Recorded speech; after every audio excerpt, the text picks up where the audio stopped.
So just some background on myself, how to get started in fishing and doing what I love so much. I absolutely have a passion for. I probably started fishing maybe even earlier than 2. My dad's an avid fisherman.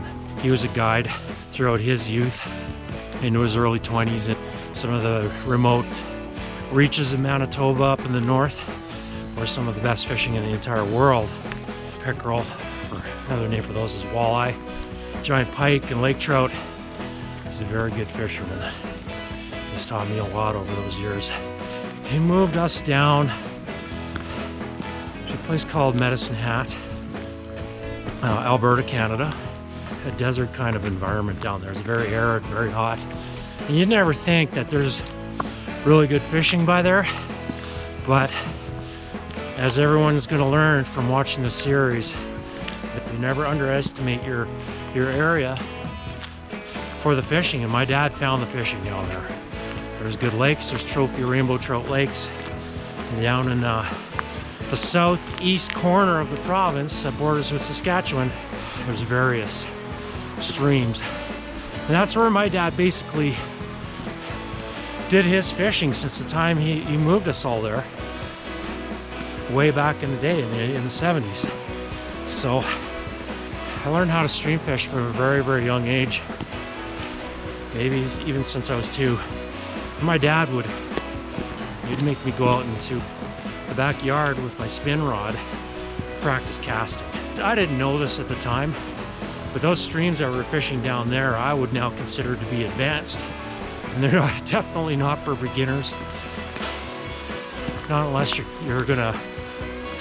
prepared to lose a lot of hooks from the overgrowth and the really difficult terrain of getting through there. I didn't know that. That's what I grew up on. I caught a lot of fish over the years.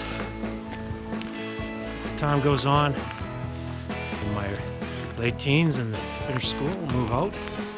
Moved up here to Calgary, and then I learned about some of the foothill streams that were around here. Catch some brown trout and learn how to catch a fish that's much harder to catch than rainbows. And over the years, you know, life catches up with you. You got jobs, careers, you get married, you have kids. In my case, I think I made life a little bit too easy on myself. I just got really badly out of shape. Very, very bad. I think at my worst, I don't know, it's probably 300 pounds. Now, take in consideration, I used to power lift before all this. I used to do a lot of strength training. So there was a time back in the day when I was young, I was pretty heavy, but most of that weight was muscle.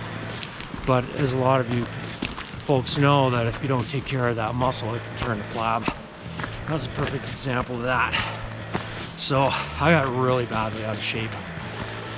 To make matters worse, I ended up in a job that was even less active than what I was doing all those years before. And I just bloomed. So yeah, I think my worst, I was about 300 pounds.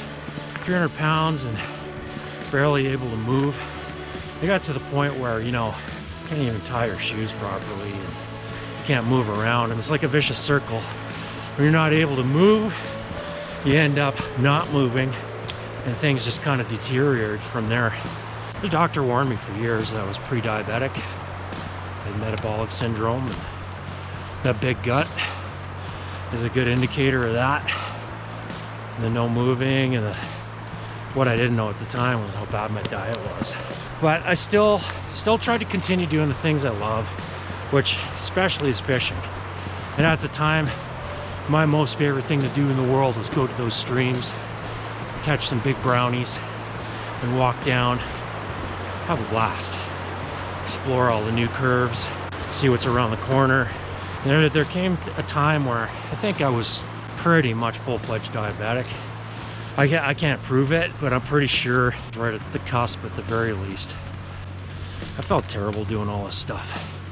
And basically, that was the time when I had to decide what I wanted to do. Do I want to live long, or do I want to die early? Do I want to continue what do I want to do far into my old age? And I made that decision. Yep, we're on the right path here. For me, it's been a matter of education, learning what kind of foods do what, especially being physically active. And I'm going to say that a large part of how I've come so far, and I'm not saying that I'm a perfect physical specimen, but where I've come from to now is a big leap. And a large part of that is due to this fishing. Sounds a little bit cheeseball, corny. Fishing's the reason, and it's not the whole reason.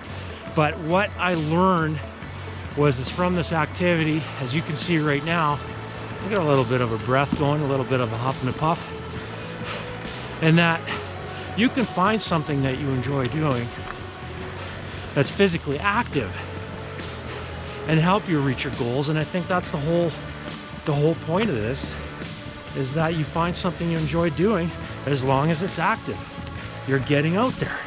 Really, to me, fishing's become more about just the pastime of throwing the hook in there and catching fish. It's almost become a technique of self-betterment. We're getting our exercise. We're seeing some of the most beautiful places in the world. We're catching fish. We're connecting with nature. For me, I find when I turn that TV off at home, there'd be too much sports I'm watching, or you just turn that news on, it's depressing. I get out here and it fills my soul back up. Makes me feel uplifted. And really, I hope some of what I'm doing here can rub off on you guys watching, or you go find what's special and secret about your area. Hunt it down, because something will be there. And if not, you search for it. You search for that stuff.